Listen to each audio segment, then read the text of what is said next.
Welcome to the Festival of Entrepreneurs, recorded live at the NEC in Birmingham. Over the next few minutes, you'll hear from some of the most incredible founders, investors, and business leaders who joined us this year. We're going to be talking about how founders move from solo operators actually to building teams that truly scale. So the first part of the panel, there's going to be 3 sections. The first part is all around founder to employer, some early lessons. So I'll start with you, Simon, because Carrington West, as you mentioned, has been recognised as one of the UK's best employers. So what practical steps did you take early to make a culture for true growth driving? So our story really started because of a disastrous first 14 months. We thought that, we asked my brother if we could share his garage at the bottom of the garden to have our office and things, and we were, we said, in 6 weeks we'll be out of here, we'll make loads of money, we'll probably buy an office, not just rent one. And so 14 months later, when we still hadn't drawn down a single pound personally, we couldn't attract anyone, we couldn't identify anyone to come and work with us, even though we'd both worked at large corporate recruitment companies with hundreds of people and many of them friends. And so it was born out of frustration. So the first practical step was we made a decision after about 14 months and we wrote the goal down, as pie in the sky as it sounded, to become the UK's best employer. And we were chatting to my dad at the time, and he said, if you want to attract the best talent, if you want to attract the best experienced people, the most young, driven graduates, you need to become an attractive place to work. And it was quite a simple lightning bolt. But from that moment onwards, rather than just create a recruitment company like all the others, but with 1,000th of the budget and no brand, we decided we were going to be the best employer in the country that happened to be a recruitment company. So everything we did, we means tested against the UK's best employers and the well-known, really good employers in Europe. And it, there's a whole story there. It's a decade of it. But after 10 years, we were named that. And so, the industry average in our industry is 45% staff turnover each year. Ours is at 8 to 10%.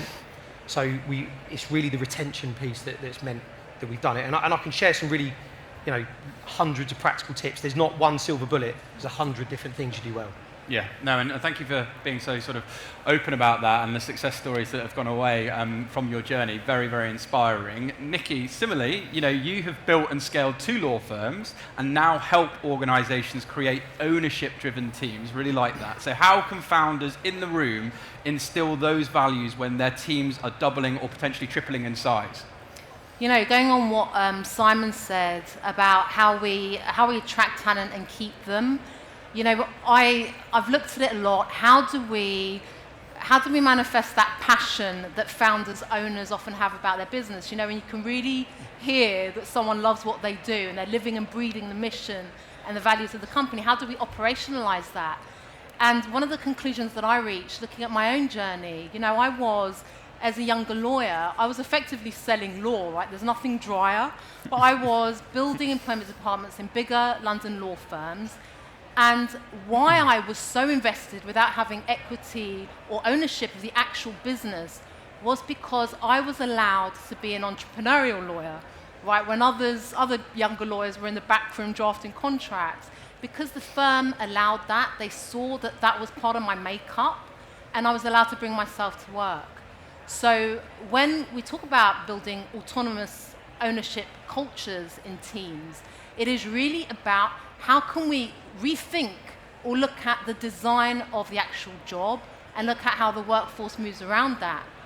And looking at crafting a job around people rather than squeezing people into these kind of narrow job descriptions. That's never worked and it won't work in the world that we're going into. So looking at the alignment between people's skills, their talents, their purpose, and the job that they are actually doing. That's how you invigorate. That's how you invigorate people, and that's how you engage them. And in the world that we're going into, we need to look at how people can transfer their different skills across the organisation so that they can grow with the company and be more imaginative with the way that we look at our workforces. So for me, it's so important to look at what people can bring to the role, even if it's like 20, 30%, what can we allocate that goes outside the immediate remit of the technical part of someone's role. That's how you really engage people. Yeah, love that. And again, thank you for such practical advice. And it comes down to what I always say, everyone's favorite radio station, what's in it for me, and understanding people, they're not a number, they're a person, and actually that benefit to them, that will thrive in that environment and everything you're curating. Roei, thanks for sitting there very patiently, very powerful intro and very impressive background. And Connected has, truly scaled fast by matching startups with fractional talent, which you alluded to. So what can founders learn from this model about flexible and scalable hiring? Yeah, it's a really good question, and totally echo what these guys are saying. And I'm holding a second microphone because I just knocked this off my belt, so I apologize for that. I'll just say, but before I talk about fractional talent, I think when it comes to building internal cultures, like you guys are 100% right. It's for me, I think there's, when we think about managing, we think about scaling teams, it's like a three-legged stool in that you need all three legs for it to work. And it's remuneration, it's opportunity, and it's genuine relationship. And I think that's one of the things that gets so often overlooked when we talk about scaling culture and scaling teams is you have to genuinely care for your people. It's not enough to just pay them well. It's not enough. Yeah, we pay people well, we give everyone equity, but unless you have managers who genuinely care about the relationships they build with their individuals, it just doesn't work. In terms of fractional, I think there have been significant societal, demographic, and technological shifts that have happened over the last few years that have fundamentally disrupted the world of work to the point it will never be the same again. COVID obviously changed everything in terms of no more commute, geographic sensitivity doesn't matter anymore, it doesn't matter where we are, we're more focused on output, we're more focused on speed, we're less focused on the types of things that used to hold back traditional recruitment. You then have this big technological shift, all of these collaborative tools that are coming through online, Notion, Slack, Zoom, everything can be done in the virtual world. It doesn't need physical space. And then you think you have this massive demographic shift as well. Individuals who are fed up of full-time working in corporate careers. They don't want to do it anymore. They miss their kids growing up. They don't want to miss their grandkids growing up. They don't want to give all of their time to being in some faceless corporate. They want to do work that's meaningful for them, purposeful for them, and gives them that flexibility. So all of those three trends have really coalesced into fractional working in a way which we see has been totally disruptive. We launched in January 2022.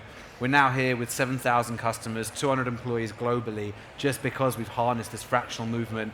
People really want to change the way that they're working. And for a founder, it's this ongoing challenge of how do I hire full-time? Because when you're hiring full-time, you're trying to solve for so much.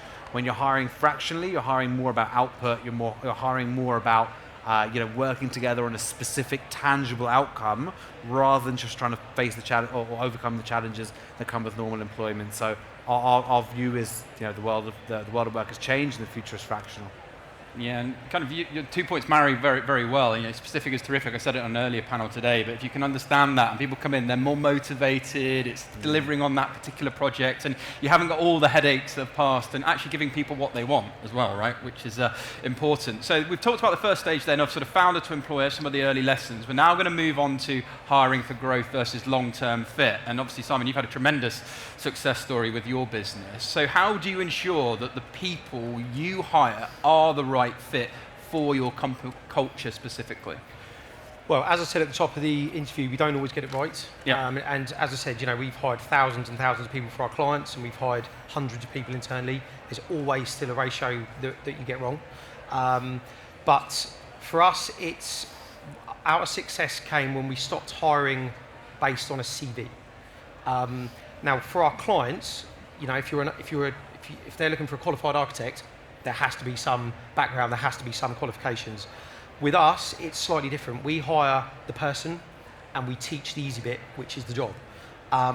Some of our competitors are still hiring a 27-year-old employee based on their last 2 years' experience and almost completely foregoing the first 25 years of their life. And it's that, from toddler onwards, that's when the raw personal attributes are set. The resilience, the ability to listen, communication skills, the soft skills that seem to be lacking these days, they're set in nursery. Yeah. Okay, they're set in primary school. So if you're not interested in this bit and you're just interested in this bit, you'll tend to get it wrong. And so but that was a learning curve for us. And it's funny that the first half of the word culture is cult. So we've created a bit of a cult environment. And there was a stat last year that our internal recruitment team for us came with, which we only hired 0.3% of applications internally. So there's thousands of applications for us, and that's because we're open 24/7.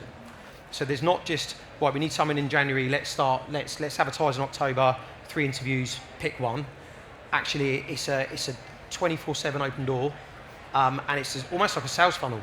Yeah. And so if the people are, if there's people in the room that have only got 2 or 3 employees, and that was us at one stage, we always had some opportunity money aside, or we could get it.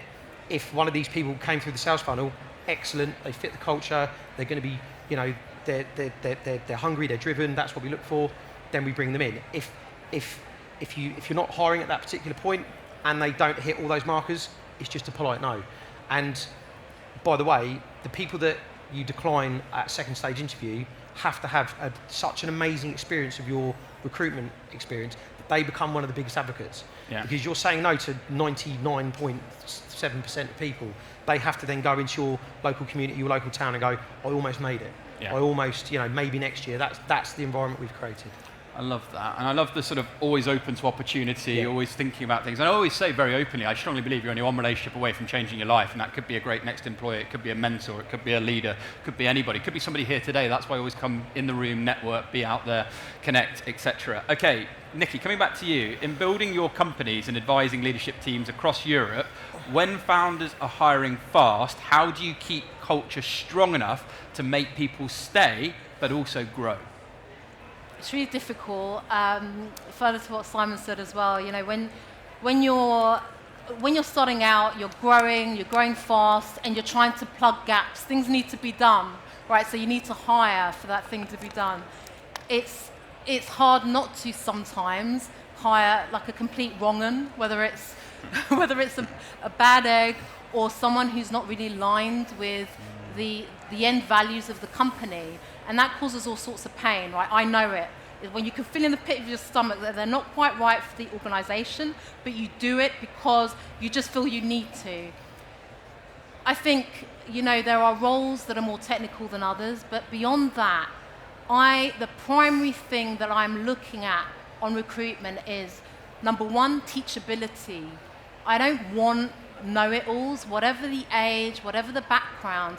I'm looking at the quality of their questions. I'm looking at how much they're willing to grow with the organization and beyond, and adaptability, because we've talked about it. Companies, in order to survive, they need to adapt fast, and therefore the workforce needs to adapt with it. So their roles will need to live and breathe, and we need to look at hiring for the job that might happen going forward and how the company might grow. And in terms of how we keep people, for me, I take engagement over retention anytime. For the time that people are there, engage them, make them invigorated, wholeheartedly part of the organization. One of the best ways to do that is to engage people in the mission of the company from every task that they do, and to have your back versus watch your back culture, because that's when people feel that they can stretch in whatever they're doing, and that's when innovation happens, that's when great work happens, and that's when we create a culture of collective adaptability where people can move around. So, all organizations will have an internal labor market. That doesn't mean we have to hang on to people for the rest of eternity, but it means tapping into the potential of the people that you've got, and also being more imaginative, bringing in fractional support as it's required, but the company needs to live and breathe, and the people need to grow and live and breathe with it. Yeah, and I think if you build that culture and create those safe places, like you said, the creativity and the innovation that comes from it is infinite. And I remember very early on, it's a bit tongue-in-cheek, but when someone said to me, Rob, if you're thinking about hiring, it's better to have a hole than an a-hole. And I stand by that. Sometimes it's because it can cause you so many troubles and so many problems and a lot of money and a lot of headache. So sometimes waiting it out is best. Right, Roy, coming back to you, after a hugely successful exit with Real Sport and now scaling Connected, how do you decide when it's time to invest in senior hires versus keeping a very lean team? In senior hires. Yeah. So I think the reality of a senior hire is they need resource, they need context, they need infrastructure to be effective. Because the more senior someone is, the more they become a manager than they are an executioner. And when you're at the early stage, you need execution. Can I just quickly get a show of hands? Like, who here is a founder, entrepreneur, employer? And who's got like less than 10 employees? Okay, so vast majority. So I want to tailor my answer to make it as valuable as possible for you guys then. Stay away from senior hires. And for whatever you do, stay away from people who have just come out of consultancies. I'm sorry if I've offended anyone in the room. Someone taught me once, if you're going to hire someone who's come from consultancy, make sure there's at least 2 companies between you and them. So just a good lesson to be learned, which we all learn the hard way. And also believe in the no arsehole policy as well. So when you're at the early stage, senior hires aren't necessarily going to give you what you need to be. You need to be the leader. You need to be the senior hire. You need a team of very aligned, purpose-driven generalists to help you get everything done. Don't expect answers. Expect brute force. Expect inspiration, determination. Expect people who really, really want to be aligned on the mission. But when it comes to those senior hires, they need to have the resource. They need to have the context of the playbook that you've built with those generalists. Stage 1. So for you guys, it's not about senior hires. Don't get trapped by, big name, big background. They're going to come in and be able to do on a full-time basis what you need them to do. This is where fractional is your friend. Augment those really, really powerful, really, really driven generalists with talent that you wouldn't want to bring in on a full-time. And especially for you guys who are at that small stage, focus more on automation, focus more on reverse engineering your weaknesses and seeing where you can use AI, where you can use other tools to really, really cover those weak spots. But those first hires have got to be generalists and augment with senior fractionals rather than bring them in full-time. Love that. And for people who watch a lot of the content I produce, I love sound bites, and fractional is your friend landed really well with me there, and I think it's so true. So that's the second part of the panel. So just to recap, we've gone from founder to employer, some of the early lessons that the panelists shared. Then we've just gone through hiring for growth versus long-term fit. Now we're going to talk about retention, diversity, and future-proofing teams. If you have learned some things, make sure you write them down now, and hopefully we will have time for some questions at the end. So please get your questions ready. So coming back to you, Simon, how do you measure and maintain engagement and performance in your teams? So we've actually got an app that all of the team have got access to, and it's one of these sort of cliches. You see founders on LinkedIn. We listen to our teams. We listen to feedback. Do they? I'm not too sure. It's a nice status on LinkedIn, but we asked last year 30,000 questions of our team. So each of the 110 people get one question a day, and it's on the app. They can save it up to a Friday and answer 5 in a row. And each team and each banding, you get a heat map of engagement, a live engagement score. In the UK, 90% of the workforce are either disengaged or actively disengaged. So that is a real problem. Yeah. And this quiet quitting is a real issue. That is money literally leaking out the door. So we ask feedback, we ask live data, and one of the other ways we do it, and especially if you're at that sort of 10 or less kind of size, because a sort of feedback app that's totally anonymous with 10 people, you'd pretty quickly work out who said what. But what we do, and what we certainly did at the early stages, is we work out what the individual motivators of each team member is. We operate something called motivational maps, where each person takes, it's a sort of heat map thing again. We do that every 6 months as people grow and their lives change. We work out what actually motivates them. Everyone thinks, if you're a recruiter, you're motivated by, financial stuff, flashy stuff, which is actually very, very rare. So we understand what each person, we build a profile of each person, which means that we can motivate them. We ask them to, we sit with them, and especially the younger ones, we sit with them and we map out a vision for their next 3 to 5 years of their life. So many founders expect their team to know what the goals of the company are, the hiring figures, the revenue for next year, and they don't know the first thing about that employee. You know, what's your goal? Well, I'm getting married next year. Well, you didn't even know you had a partner. So we see it as a two-way value exchange. So we work out exactly what each person wants to do in the next 3 to 5 years. And if they achieve that, in order to help obviously them achieve that, they've obviously helped us achieve our goals. So they see working at our business is a way to achieve their life's ambitions outside of work. So with all these different things, that's how you get long-term engagement. And the final thing, and this is what you can do even if there's 1 or 2 of you, is you keep selling the future. Yeah. You know, I read somewhere that the CEO should be called the CRO, the Chief Repetitive Officer. You should repeat it at least once a day, have it on the walls, wherever you like. You know, some people read things, some people listen to things, whatever. You have to keep repeating where this company's going, what their role's going to be in it, and you can do that if there's 2 of you. Yeah, and I love all of those points, and there's lots of synergies across here, and I think it's what Roy was saying before, genuinely care, and what you're doing there, you're showing that you genuinely care for people, and it's the whole we is greater than me. If you take people along on the journey and have that caring, they will, you know, compound over time, you'll get exponential results. And to your point earlier, Niki, as well about mission-focused companies, if people understand what they're doing and how that's delivering on the mission, they get that intrinsic value, which sometimes outweighs, you know, the sort of paycheck at the end of it, and they feel genuinely part of contributing to that mission because they believe in it. For, like you say, whatever period of time it may be for a year, 2 years, and maybe they go off to do something else. That's fine. So yeah, really loving the synergy across the panel here. So coming back to you then, Niki, after years as a very successful discrimination lawyer and scaling your own firms, what do you see as the most powerful levers for retention, diversity, and future-proofing teams today? What was that? We better than me. I'm going to steal we better than me. Yeah, I mean, looking at diversity for a moment, I think for me, it is one of the biggest levers for retention. You know, for a number of years, I was fighting discrimination cases. I was fighting against the banks, the newspapers. I saw horrific acts of single discrimination, harassment. But what I found almost more depressing, you know, whether I was working for an organization or the individual, was that slow decay that can happen in an organization when there's no diversity or little, and the behaviors slowly and quietly become acceptable. And sometimes it culminates in a claim, sometimes it doesn't. And in many ways, that was worse for me.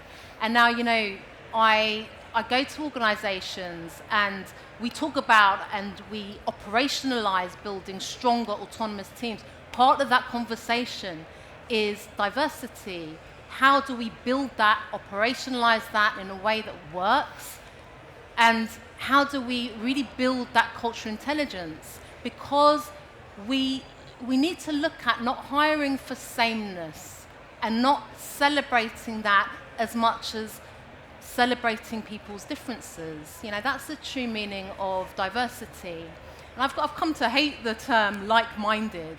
I want to look at what is that person going to add to the organization, what they're going to bring to the team, and what skills can be exchanged, what diversity of thought and experience can complement what's going on in the organization.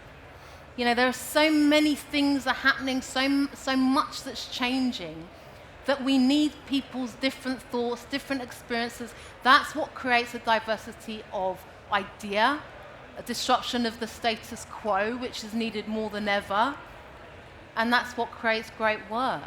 So the number one lever for retention is a diversity of thought, experience, and common sense dictates that you're more likely to have that when you've got a diversity of gender, orientation, race, all of those characteristics.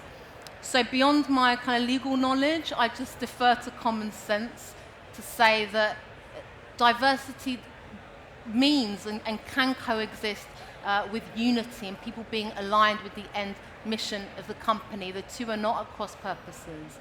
Yeah, I love that. And look, the only constant in business is change. And when organizations continue to talk about cultural fit, think about cultural add. And I think if you can think about it from that perspective, people are going to bring something fresh, bring something new. You're going to continually move forward as an organization. It's going to keep it exciting, fast-paced. And with that, Roy, coming to you, because you've worked to make startup growth more accessible and diverse over the years. So how can founders practically widen their talent pool beyond traditional networks that most people might be familiar with? Yeah, well, I think one of the interesting and unique challenges of hiring when you're in startup mode is the requirements are constantly changing. Yeah. Right? You know, the thing that you think you need day one, I guarantee you do not need day 365. So it's tough. It's really tough to get that right. And there are certain things that you want to solve for to try and make that challenge easier. For example, hiring for your cultures, your values. Absolutely need diversity in thought, 100%. You don't actually want diversity in values. You know, you want to make sure that you're all aligned and what good is, you know, the right type of culture that you want to have, supportive, empowering, all of those good things. So for us, we found, and one of the reasons we've had so many organizations now hiring fractionally through Connected is you can sort of try before you buy. Yeah. When you have that ever-evolving set of requirements and that ever-evolving set of outcomes that you're looking for, hiring full-time doesn't necessarily make sense, especially when you're looking for those people who are going to be guiding rather than executing. The people to hire full-time are the executors. But when it's about expanding out your pool, expanding out your network, think creatively about it. You're not going to be able to afford the right type of senior hires early on, but you might be able to get them in for a day, a couple days, a day here, a day there. Really help. We had an amazing story from earlier this week. Founder Evelyn, she's launching her own cosmetic brand, and she's now brought on fractionally as an advisor for a day a month, the head of product for the Estée Lauder company. You know, you just wouldn't get access to that trying to get sold for that full time. It wouldn't happen. So now with automation where it is, the doing should be done in a really smart way. Hiring full time should really be your last option. Now, when you are seeing that you're having to forego high value tasks to do things which could be done by someone else, that's when you should hire. And again, that's generalists, that's brute force, that's people who want to be involved, love the passion, love the project, love the mission. But when it comes to spreading the talent pool more widely, fractional's the only way. Not that I have a vested interest in peddling that message, just so you know. Not at all, but it's working smart, isn't it, is what you're saying there. And it makes me laugh, actually, when people say to me, I don't have time to come to events, I'm too busy. And I take it the other way. If you think of the combined years of experience, knowledge, connections in this room now, that one person who's been specializing in that one thing, you asked that right question to Niki's point, you've probably shortcutted that answer for half a day out of the office that's taken you 3 to 6 months or a year to get right. And so that's why I'm a big advocate for getting out here, networking, meeting people, and asking the right questions. What I will say is, firstly, feel free to take a tip, take a photo of the panelists here. I would share your learnings with LinkedIn, educate your audience, tag these speakers, use the hashtag Festival of Entrepreneurs. The likelihood is they will repost that, you will hijack that speaker's audience, and you'll get new people into your networks as well. It's just a really good thing to be doing. And just leaves me to say thank you ever so much, Niki, Roei, and Simon, for your time today. It's been absolutely fantastic. Really enjoyed it. Thank you, everyone. Thanks for watching this special episode from the Festival of Entrepreneurs. Our mission is simple: to help founders and business owners grow faster, think bigger, and take action. And if you were part of the event, thank you for joining us and being part of the community. And if you missed it, don't worry. We'll be back with even more ideas, inspiration, and opportunities to help you take your business to the next level. You can find out more and register for future events at festivalofentrepreneurs.co.uk.